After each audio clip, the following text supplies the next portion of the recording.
Hello, my name is Evelyn Sells, and today I will be giving a presentation on authentication and cybersecurity, particularly biometrics.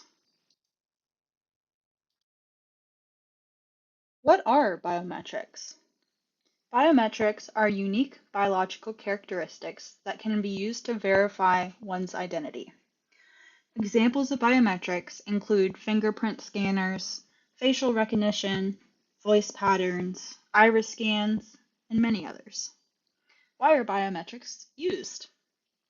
First of all, biometrics are difficult to replicate or steal when compared to passwords. Additionally, they provide enhanced user convenience and security. This slide describes how biometrics work.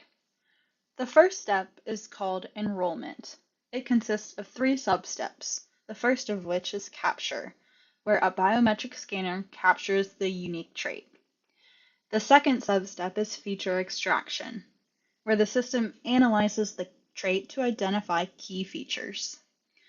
The final sub-step is called template creation, where the extracted features are converted into a digital template. The second step of how biometrics work is verification. Capture begins the verification process, where the user's biometric data is captured again.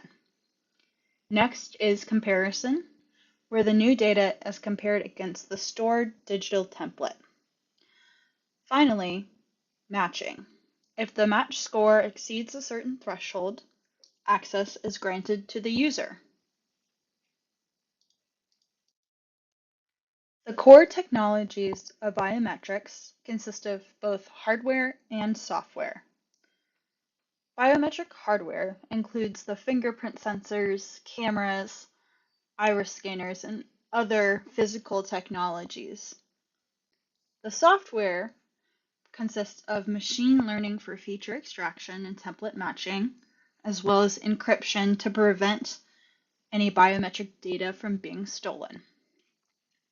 Error handling consists of a false acceptance rate and false rejection rate.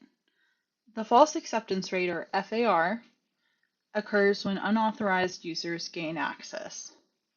A false rejection rate, or FRR, is when authorized users are denied access. Now, what are the forces shaping the development of biometrics? First is, of course, technological advancements, with improved sensory accuracy and reduced costs of producing the technology. Additionally, artificial intelligence has been a great help in creating more reliable matching algorithms. Next is increased threats. The rise of cyber attacks, highlighting weaknesses in password systems, has led to the increased use of biometrics for cybersecurity purposes. Finally, consumer demand. Consumers want seamless and secure user experiences, and biometrics tend to be more seamless for them as it takes less time for a Face ID, for example, to scan your face, than to have to remember a password. This slide discusses the general strengths and weaknesses of biometrics. In terms of its strengths, biometrics are unique and difficult to replicate. For example, one's face is generally not found on another person, and therefore is unable to be replicated unless some sort of technology comes out that I'm unaware of. Additionally, biometrics are just convenient for the user. No need to go flipping through a password book every time you want to log in. Biometrics unfortunately have weaknesses as well, though. The first of which is privacy concerns, where a data breach could expose a biometric template. Additionally, biometrics cannot be changed if they happen to be compromised in such data breach. This slide displays the primary alternatives to biometrics for cybersecurity authentication. These primary alternatives consist of passwords, PINs, and multi-factor authentication.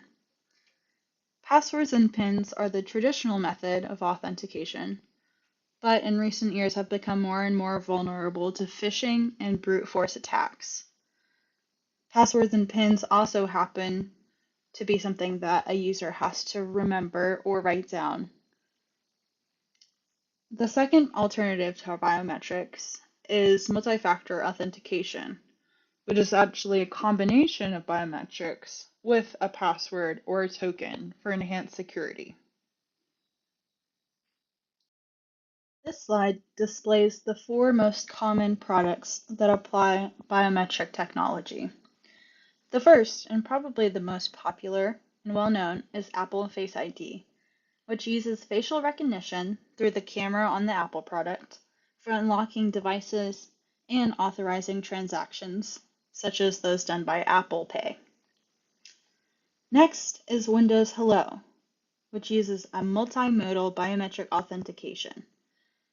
It is integrated with Microsoft accounts for seamless access. Mastercard's biometric payment system works through fingerprint authentication directly on the card itself, which eliminates the need for PINs during transactions. An additional feature of the Mastercard's biometric payment card is that it incorporates advanced encryption for storing the fingerprint data directly on the card, ensuring secure offline authentication. Finally, Samsung Pass uses fingerprint and iris scanning for secure access to both apps and websites. It offers password-free login for third-party apps and integrates seamlessly with Samsung Knox for added device security. Finally, this slide displays the key takeaways of biometric authentication and cybersecurity. First, biometrics enhance security and convenience in authentication. Its rapid development was driven by threats, technology, and, of course, consumer demand. Despite its challenges, biometrics are integral to modern cybersecurity solutions, especially multi-factor authentication. And finally, as technology evolves, balancing privacy and security will be critical for the future of biometrics. Thank you so much for listening to my presentation. I hope you learned a little bit more about biometrics as a form of authentication in cybersecurity. Thanks!